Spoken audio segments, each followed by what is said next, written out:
나는 이정화, 72이다. 평생을 학교 급식실 조리종사원으로 살았다. 30년 넘게 하얀 머리망을 쓰고 커다란 솥 앞에서 국자를 휘둘렀다. 아이들이 급식 맛있어요 하고 외칠 때면 그게 내 보람이었다. 새벽 4시 40분이면 눈이 저절로 떠진다. 알람도 필요 없다. 몸이 기억하고 있다. 어둠 속에서 일어나 세면대에 찬물을 틀고 거울에 비친 내 얼굴을 보면 여전히 출근해야 할 것 같은 기분이 든다. 퇴직한 지 3년이 됐지만 습관은 여전하다. 머리망을 쓰고 스테인리스 조리대 위에 사과 상자와 김치통을 줄 맞춰 올리던 그 동작들이 아직도 몸에 남아있다. 큰 솥에 물을 올리고 타이머를 맞추고 국자를 돌리던 손목에는 굳은 살이 거칠게 박혀 있다. 이 손으로 몇만 명의 아이들에게 밥을 퍼주었을까. 지금은 부산 영도 언덕 끝자락의 작은 집에서 산다. 2층짜리 단독주택인데 좁지만 햇살이 잘 들어온다. 고양이 초록이와 함께 사는 게 유일한 위안이다. 초록이는 길고양이였는데 어느 겨울날 대문 앞에서 떨고 있길래 데려왔다. 지금은 내 무릎 위에서 골골거리며 하루 대부분을 보낸다. 딸 서지아는 남포동에서 작은 카페를 운영한다. 지안의 베이커리라는 이름으로 3년 전에 문을 열었다. 사위 민태수는 대기업을 그만두고 와이프의 꿈을 지원하겠다며 재산과 물류를 맡고 있다. 처음 카페를 시작할 때 지안이 말했다. 엄마, 나 제빵 배워서 카페 할래. 엄마가 늘 요리 잘하셨잖아. 나도 그런 거 물려받은 것 같아. 그때 얼마나 기뻤는지 모른다. 평생 남의 아이들 밥 해주며 살았는데 이제 내 딸이 자기 가게를 여는 거였다. 당연히 도와야지 싶었다. 그런데 카페가 문을 연 지 얼마 안 돼서 딸과 사위가 말했다. 엄마 집이 넓잖아요. 원두 재고랑 포장용품 좀 맡아둘 수 있을까요? 가게가 너무 좁아서. 그래, 얼마든지. 둘은 내 거실을 창고 겸 포장 라인으로 쓰기 시작했다. 거실 한쪽 구석에 원두 포대가 쌓였고 다른 쪽에는 종이컵과 포장지, 테이크아웃 상자들이 자리 잡았다. 원두 포대에서 올라오는 고소한 냄새, 종이 포장 뜯는 소리, 박스 테이프가 찢기는 소리가 하루에도 몇 번씩 공간을 채웠다. 처음엔 기꺼웠다. 평생 남의 밥을 해먹이며 살아왔으니 딸의 꿈에 내 집이 보탬이 된다면 얼마나 좋으랴. 가끔 지안이와 태수가 와서 포장 작업을 하는 모습을 보면 대견하기도 했다. 그러던 어느 날 지안이 말했다. 엄마, 스콘 좀 만들어줄 수 있어? 엄마가 만든 스콘 맛있다고 손님들이 계속 찾아. 그래, 한번 만들어 볼게. 그렇게 시작된 일이 점점 커졌다. 내가 만든 스콘이 카페의 시그니처 메뉴가 되었다. 손님들이 이정화 할머니 스콘을 찾기 시작했고 SNS에도 올라갔다. 그런데 어느 날부터 딸의 부탁은 지시가 되었다. 엄마, 스콘 반죽은 아침 6시에 시작해요. 오븐 예열은 꼭 20분 전에 해야 해요. 엄마, 앞치마는 베이지색으로 통일해요.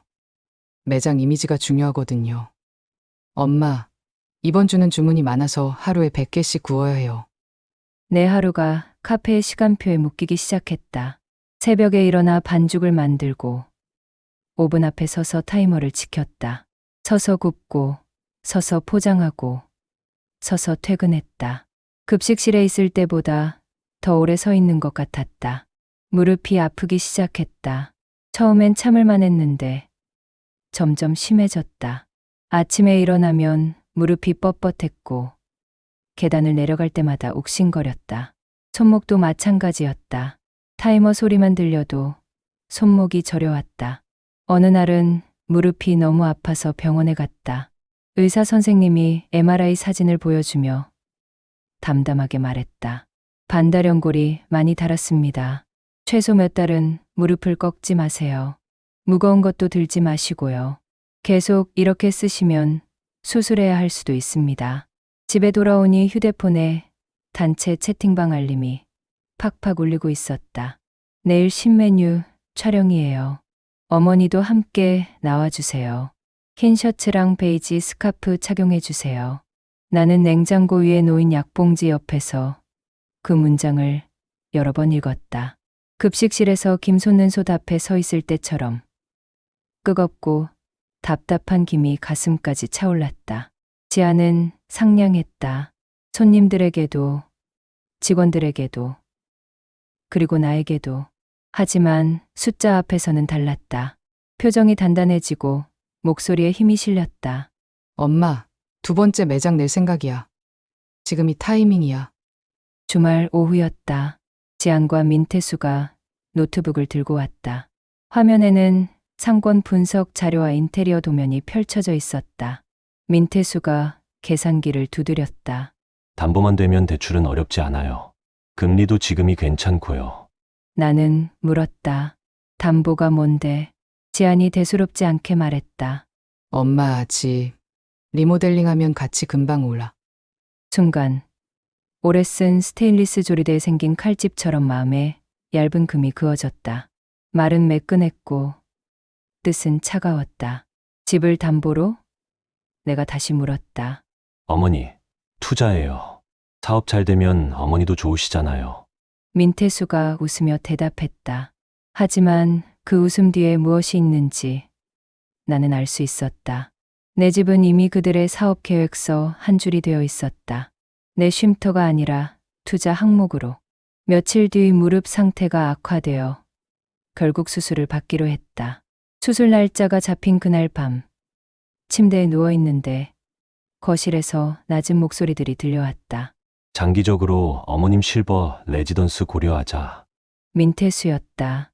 의료 붙어 있고 접근성도 괜찮고 집은 담보. 지안이 이어받았다. 이미지로도 괜찮겠다. 가족 같은 카페인데 어머니가 레지던스에 계시면 사연이 생겨. 울컥하는 스토리. 맞아. SNS 반응 좋을 거야. 말끝에서 나는 급식실 스팀 오븐 문을 열 때 확 올라오던 열기를 떠올렸다. 숨이 막혔다. 나는 카페의 사람인지 카페의 소재인지 헷갈렸다. 내 손맛은 메뉴가 되었고 내 시간은 공짜가 되었고 내 집은 계산의 칸이 되었다. 이불을 뒤집었었지만 잠이 오지 않았다. 천장을 바라보며 생각했다. 평생 급식실에서 일할 때도 이런 기분이었을까? 나는 조리사였을까? 아니면 기계였을까? 아침이 되자 지안이 무릎 보호대를 들고 들어왔다. 엄마, 이거 착용하고 다녀. 수술 전까지 조심해야 해. 고맙다. 그리고 엄마, 담보거는 좀 생각해봐. 우리한테 정말 중요한 기회거든. 나는 그녀를 바라봤다. 내 딸의 눈에서 절박함이 보였다. 하지만 그 절박함 속에 나는 없었다. 오직 사업만 있었다. 지안아, 그 이야기는 다시 하자. 엄마, 왜 자꾸 미뤄? 우리 다 잘 되려고 하는 건데. 내가 잘 되는 거랑 내가 없어지는 건 다른 거다. 지안이 멈칫했다. 엄마가 없어진다니 무슨 말이야?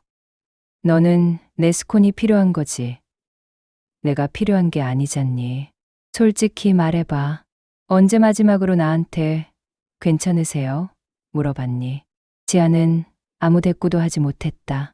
입술만 파르르 떨렸다. 나는 더 이상 말하지 않았다. 말로는 이미 한계였다. 행동이 필요한 시간이 왔다는 걸 알았다. 그날 오후 혼자 거실에 앉아 있었다. 원두 포대 냄새가 코를 찔렀다. 테이프 소리가 귓전을 맴돌았다. 이 모든 게 언제부터 내 일상이 되었을까? 냉장고 문을 열었다. 스콘 재료들이 빼곡했다. 내 음식은 하나도 없었다.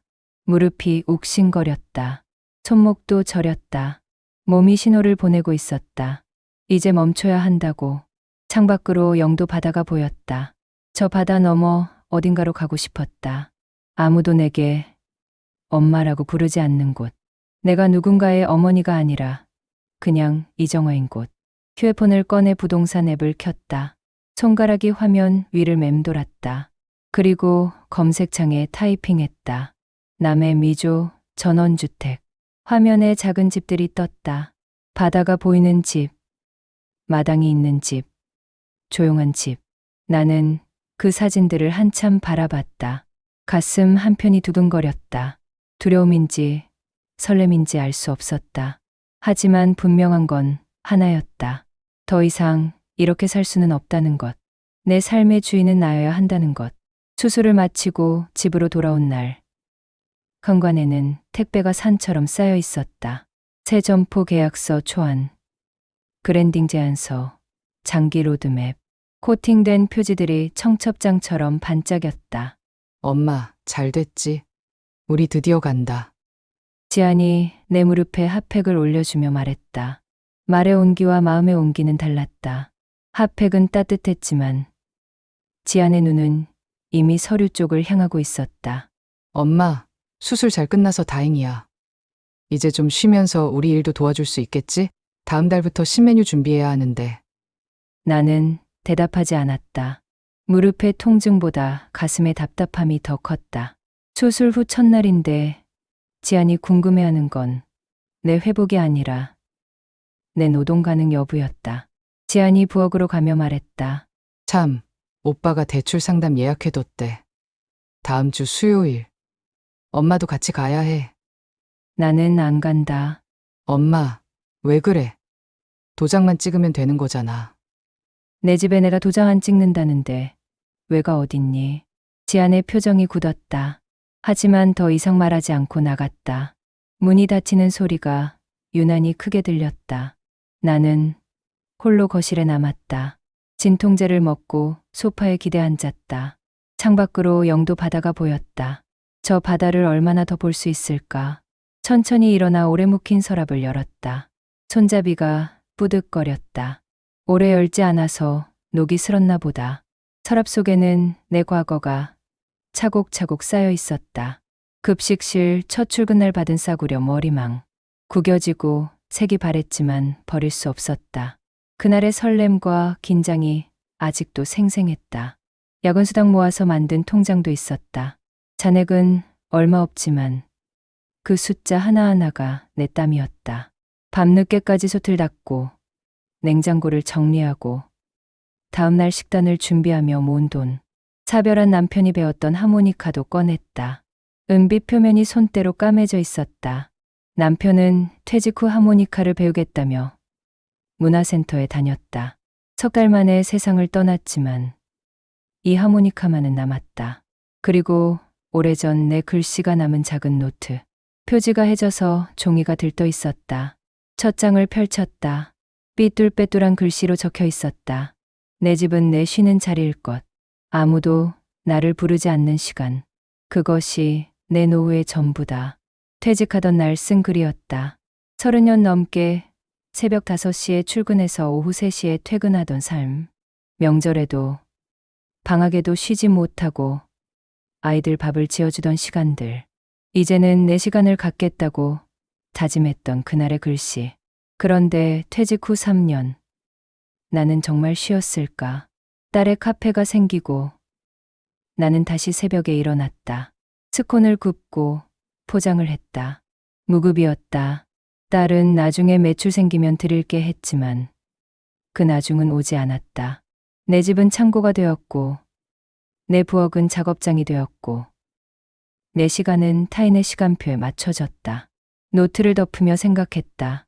도움이 의무가 되고 사랑이 착취가 되는 순간을 나는 놓쳤다. 아니, 외면했다. 딸이 행복하면 나도 행복한 거라고 착각했다. 하지만 이제 알았다. 내가 불행한데 딸만 행복할 수는 없다는 것을. 건강한 관계는 균형에서 온다는 것을. 그날 밤 나는 결심했다. 길게 느리지 않기로 했다. 더 이상 미루지 않기로. 문을 닫았다. 불을 껐다. 하모니카를 주머니에 넣었다. 그리고 다음 날 아침 부동산에 전화했다. 집 내놓으려고요. 어머니, 주소가 어떻게 되시죠? 영도구 봉래동. 바다 보이는 2층 단독. 아, 거기요? 요즘 그쪽 잘 나가요.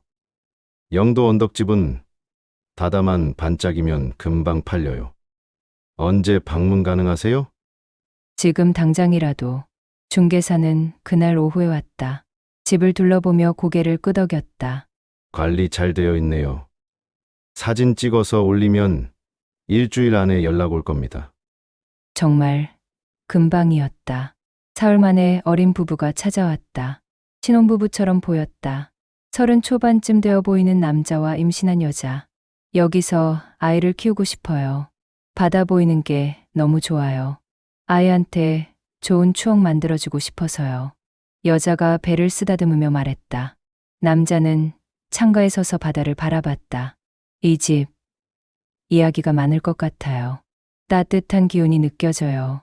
그 말이 이상하게 들렸다. 나는 평생 아이들 밥을 지었고 내 아이를 키웠는데 이 집이 정말 따뜻했나? 이 집은 언제 내 쉼터였나? 내 쉼은 언제나 냄비 뒤로, 조르레 뒤로 밀렸다. 좋은 집이에요. 여기서 행복하게 사세요. 내가 말했다. 계약은 빠르게 진행되었다. 중개사 사무실에서 서류에 도장을 찍는 순간 가슴 한편이 시원했다. 무게가 내려가는 느낌이었다.